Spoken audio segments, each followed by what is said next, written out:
Have you noticed something different about the White House coverage lately? The faces you're seeing, the questions being asked, the stories being told, they're not what the establishment wants you to see. Well, today I witnessed it firsthand when Treasury Secretary Bessent took my direct question about IRS enforcement. Now, for decades, a small group of hand-picked journalists controlled what you learn about your government. But in the last 100 days, something extraordinary has happened. The gates have been thrown open. Independent voices are now inside the people's house. The old guard is panicking, and tonight you are going to see why. Now, for 20 years, patriots like Russo and Ron Paul fought to expose the truth about IRS enforcement. Now, as we carry their torch into the halls of power, looking your best isn't just about appearance, it's about commanding respect. That's why I trust this revolutionary collagen formula. When you're confronting Treasury officials with questions they've dodged for decades, you need every advantage. And this multi-collagen blend helps you project the confidence and authority that these historic moments demand.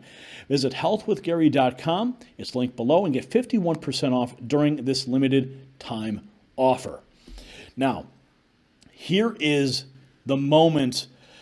We're going to go into this. This is my debrief for you from the press conference today, but it's what happened right afterwards as I was leaving that changes everything. Watch. Hi, Mr. Secretary. So it was reported this morning that Amazon will soon display a little number next to the price of each product that shows how much the Trump tariffs are adding to the cost of each product.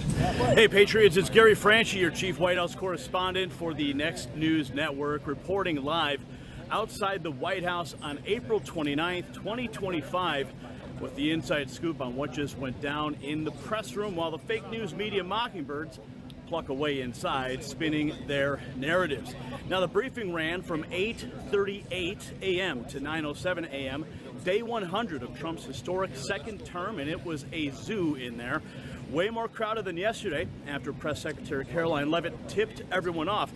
Now, I couldn't ask my bombshell question, and let me tell you, this is one the deep state certainly wants buried. Now, I plan to grill Treasury Secretary Scott Bessent on the late Aaron Russo's America Freedom to Fascism, where the former Congressman Ron Paul admitted that no law requires a Form 1040, yet the IRS targeted folks like Special Agent Joseph Bannister and IRS Agent Sherry Peel Jackson with criminal prosecution.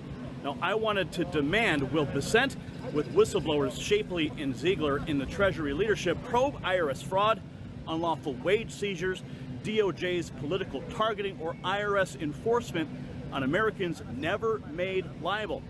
And what's that update on ending the IRS and replacing it with the External Revenue Service when no law requires a 1040? So why does this matter? Because the ERS could end the IRS's reign of terror, but the press pool ignored it. Punchbowl News in the new media say today got close, asking about tariffs replacing income tax.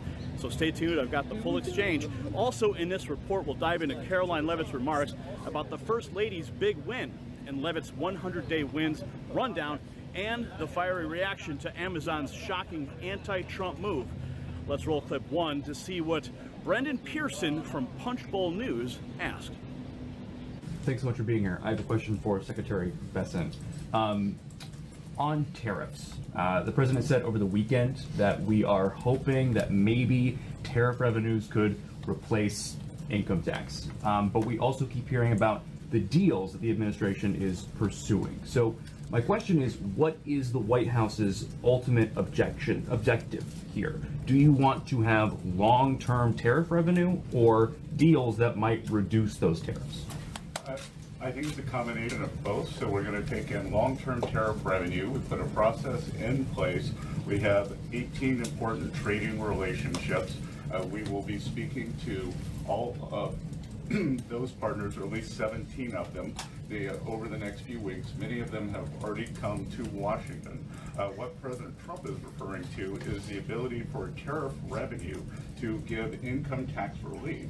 And I think there's a very good chance that we will see this in the upcoming tax bill. The president campaigned on no tax on tips, no tax on Social Security, no tax on overtime, and the restoring interest deductibility for autos, for American-made autos. So tariff income could be used for tax relief on all those immediately. So you think that there is a role for significant tariff revenue in U.S. fiscal policy? I think that it is something that got put away a long time ago, and I think that tariffs will bring back American manufacturing and generate substantial revenues. Now, Pearson's question about tariffs replacing income tax grazed my topic. Trump's tax reform could tie to ending the IRS, which my question directly addressed with the ERS proposal. But Bessent didn't mention the ERS or IRS reform, and the press pool let it slide, ignoring the IRS's alleged corruption and the ERS's potential to fix it, a massive oversight. Now let's hear how the briefing started with Caroline Leavitt's opening remarks regarding the First Lady. Good morning, everybody. Good morning. Happy first 100 days. Before we begin, I want to acknowledge that the bipartisan Take It Down Act passed the House last night. This important legislation was championed and guided through Congress by our wonderful First Lady, Melania Trump, including through her direct advocacy on behalf of survivors during her passage, the passage efforts. The Take It Down Act criminalizes the publication of non-consensual intimate imagery and requires social media and similar websites to remove such content within 48 hours of notice from a victim. The First Lady thanks all those who voted in favor of this important legislation, and the President looks forward to signing it when it arrives on his desk. Leavitt then dove into Trump's 100-day wins. Let's hear that now. Today officially marks 100 days of promises made and promises kept by President Trump. This has truly been the most historic start to a presidency in American history. After building the greatest economy in the world in his first term as president, President Trump is in the process of doing that all over again. The American people trust in President Trump. Since his first day in office, President Trump has focused on defeating the Biden inflation crisis, bringing down the cost of living, and making the United States the best place in the world to do business, invest, create jobs, and innovate. And President Trump's efforts are working. 345,000 jobs have already been added since the start of President Trump's term. Last month's jobs report saw nearly 100,000 more jobs than economists predicted, and it was the fourth highest month for private payroll growth in the past 2 years. 9,000 manufacturing jobs have been added to the economy already. This is a sharp contrast to the 6,000 manufacturing jobs that were lost each month in the final 2 years of the Biden administration. The U.S. employment rate remains at historic lows. And thanks to President Trump, Americans are seeing price relief for the first time in years.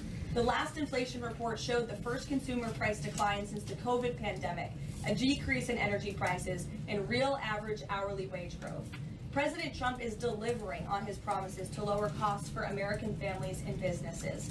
Prices across the board for everyday goods have seen declines since this president was inaugurated. From airfare to used motor vehicles to prescription drugs, prices are dropping.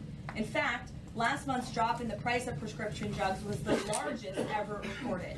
And after Joe Biden botched the response to the bird flu, President Trump and Secretary Rollins' aggressive plan have brought down wholesale egg prices more than 50% from Inauguration Day. President Trump ended Joe Biden's reckless war on American energy and fossil fuels and has restored American energy dominance. And Secretary Wright, Secretary Doug Burgum are working hard on that effort every single day. Oil and gas prices are now way down because of this bold approach. Gasoline prices down 7%, energy prices are also down as well. The Department of Interior just announced a new offshore drilling policy that will boost oil production in the Gulf of America by 100,000 barrels per day. On the deregulation front, President Trump is committed to cutting senseless red tape, especially for America's small business owners who are the backbone of our economy. We know cutting regulation leads to lower costs and higher growth. The mass deregulation effort by this administration will help usher in the golden age of America, which is underway. Oh, and she wasn't done. She highlighted deregulation, saving $935 billion, $11,000 per family of four by rolling back Biden-era rules like the EPA's tailpipe emission standards. Investments are flooding in, $5 trillion committed, including $500 billion from Apple, $500 billion from Nvidia, $100 billion from TSMC, and $500 billion from OpenAI, Oracle, and SoftBank, creating 451,000 high-paying jobs. And Trump's tariffs force 100 countries to renegotiate trade deals, and a massive tax bill looms, promising the largest tax cuts in history, border security, military advancements, and spending reforms. She then handed it off to the Treasury Secretary, who faced questions on trade deals with China, India, Japan, South Korea, covering supply chain shocks, negotiation timelines, and election impacts abroad. Now, Bessent said that India's high tariffs make them easier to negotiate with, and deals with India and South Korea are close.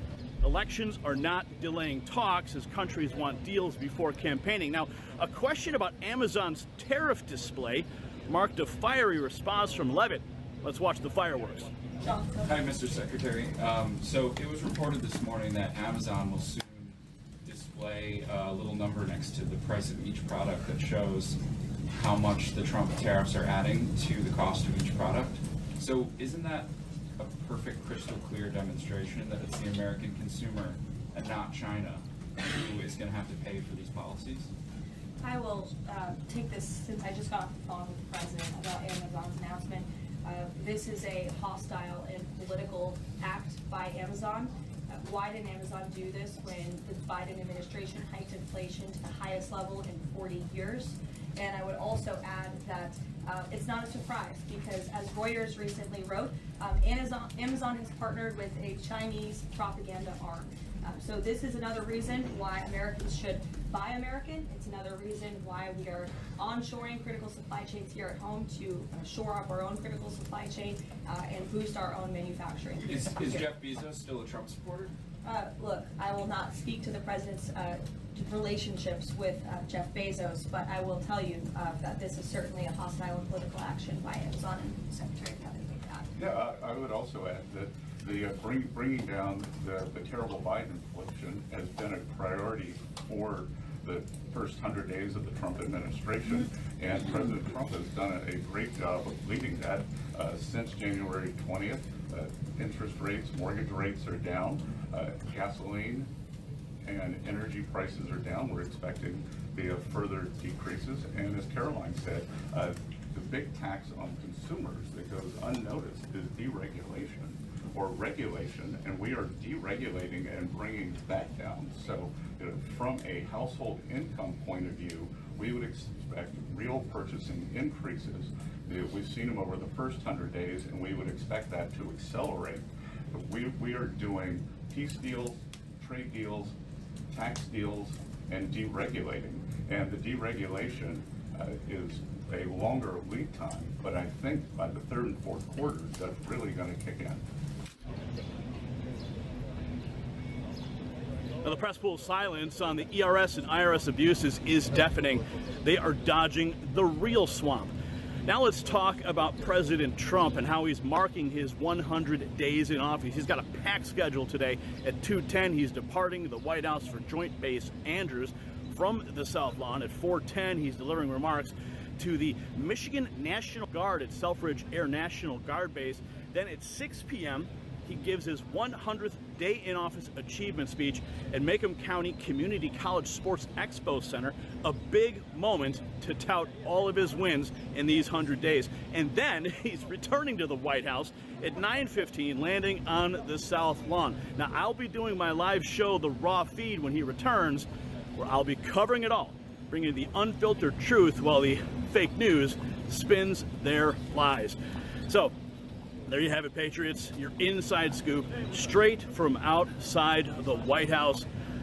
Trump's delivering on all of his promises. But we need answers on ending the IRS and draining the swamp for good. Stay glued to the Next News Network, as we'll be here all week pushing for the truth.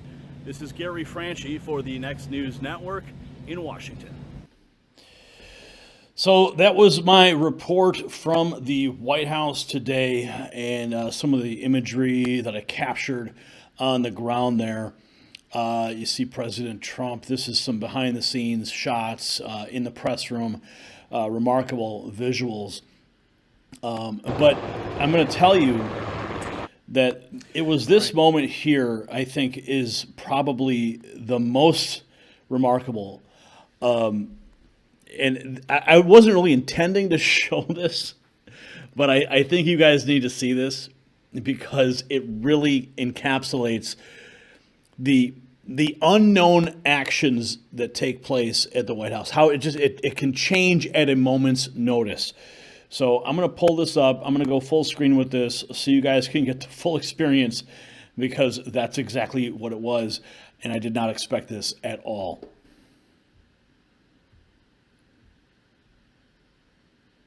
All right, that is a wrap for Gary Franchi at the White House press briefing room today. Quite an eventful day.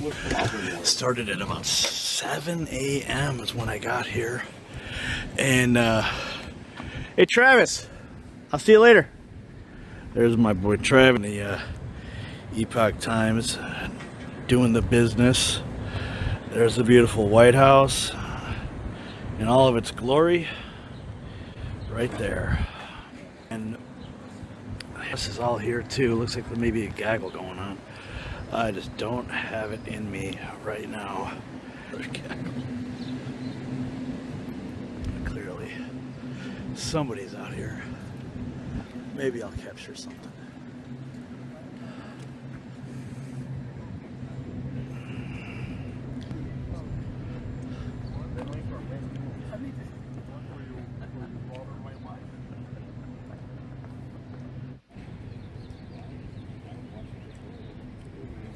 So there is the Treasury Secretary. I had no idea he was there, and I was just leaving the White House.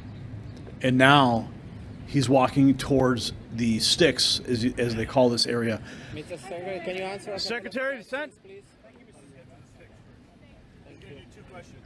Secretary Bessent, the late Aaron Russo's America Freedom to Fascism showed Congressman Ron Paul admitting no law requires a Form 1040, yet the IRS targeted folks like Special Agent Joseph Bannister and IRS Agent Sherry Peel Jackson with criminal persecution.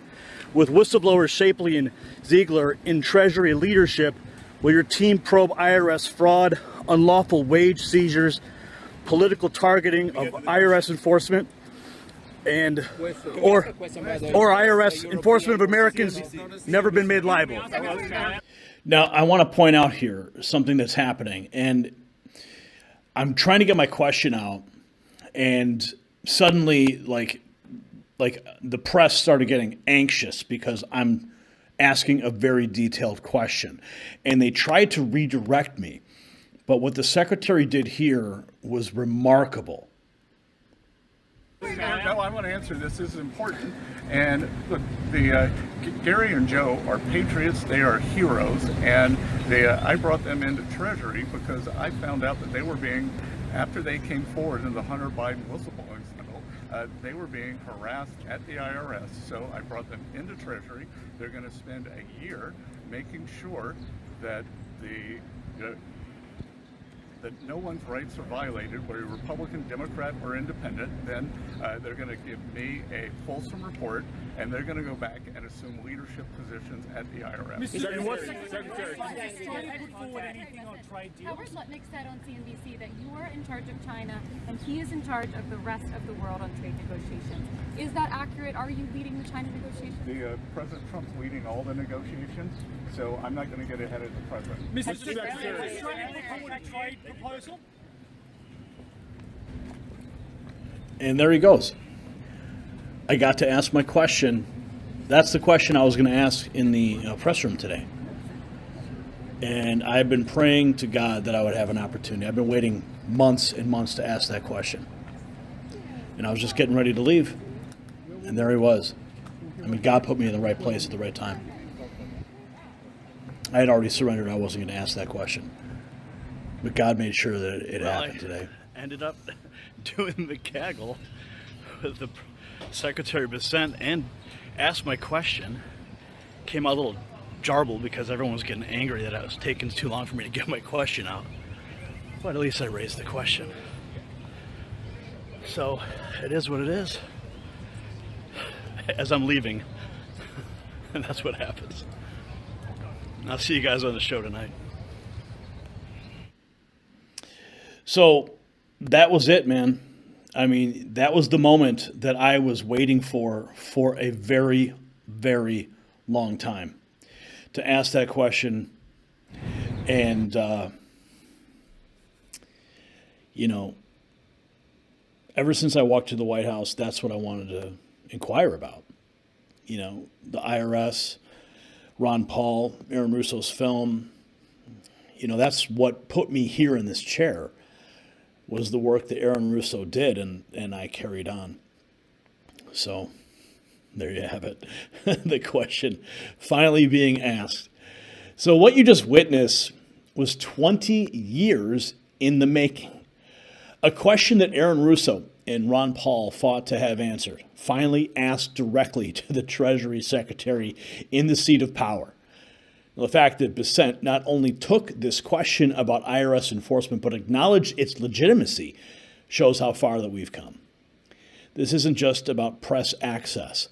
It's about a 2-decade fight for truth finally breaking through. Patriots like Russo and Paul laid the groundwork, and today in that moment their legacy came full circle. But ask yourself, what else has been hidden from the American people all these years? What other truths are waiting to be uncovered? Share your thoughts in the comments below.